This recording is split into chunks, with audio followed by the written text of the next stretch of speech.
2 buwan na ang nakalipas mula nang isiwalat ni Navotas City Congressman Toby Tiangco sa isang Senate hearing ang mga umano'y 2025 budget insertions ni dating Ako Bicol Representative Zaldico.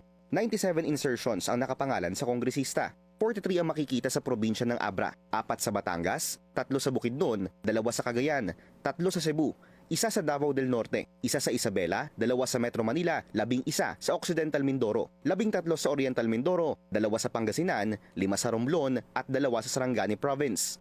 Sa kabuuan, aabot ang total insertions ni Ko sa labas ng Bicol Region sa 13.8 billion pesos. Mas nakakapagtaka naman kung ang isang congressman na hindi tigaroon dun sa distrito na yon ang magre-request para lagyan na yung distrito na yon. Yun, red flag kaagad yun, di ba? Marami sa mga proyektong nasa listahan ay nailagay sa for later release o di kaya for bidding pa lamang.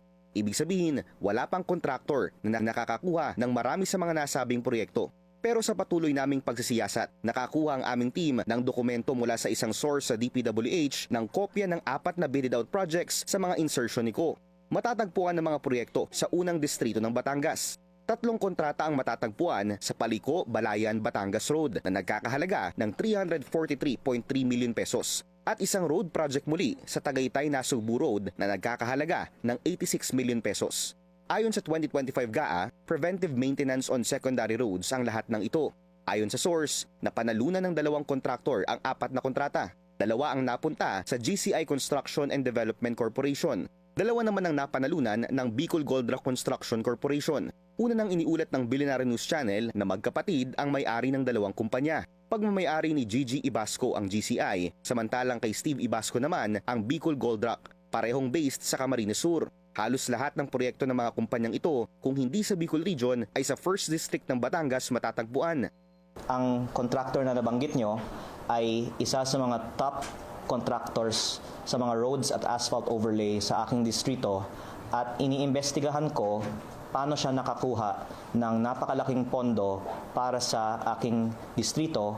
Siya ay contractor ng mga proyekto na ipinasok ng mga taga-regional office ng DPWH. Nakita namin ang 3 contractors sa isa sa mga inserted projects. Bukod sa GCI, kasama sa mga nagbid ang Top Tech Trading and Construction. Ang owners nito na sina El Rey Noche at Marciana Noche, matatanda ang isinama ni Congressman Liviste sa kanyang reklamo bilang mga nagtangkang manuhol sa kanya sa pamamagitan ni former Batangas 1st District Engineer Abelardo Calalo. Ikatlo sa bidders ang St. Matthew General Contractors and Development Corporation na pagmamayari naman ng mag-asawang Diskaya. Una nang sinabi ni former DPWH Undersecretary Roberto Bernardo na luto na ang lahat ng bidding sa kanyang mga nasasakupan noong nasa pwesto pa siya, kasama rito ang Batangas. Kahit daw kasi losing bidders, parte na sa hatian bago pa man magsimula ang formal and official bidding process. Tumutulong po yung mga distrito at saka region na talagang tulungan na manalo. So Yusek, sa tingin po ninyo, anong porsyento ng mga bid ang rigged or luto na, anong porsyento yung talagang totoong bidding talaga?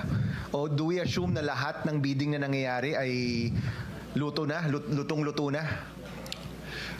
Sa pananaw ko po, almost 100% kasi wala po talagang napipilitan po ang ating mga district engineer, ang ating mga regional director. Pagka po kasi may nagbaba ng pondo at hindi napunta sa kanila, kutakot-takot na pong panggigipit ang gagawin nito, kamukha po ng ating mga representative. Pagka po hindi napunta doon sa mga gusto nila, nagagalit po. May 3 pang kumpanyang nakapangalan sa ibang kaanak na mga Ibasco na kung susumahin, nakakubra ng 40 billion pesos worth of DPWH projects sa buong Bicol Region mula 2016.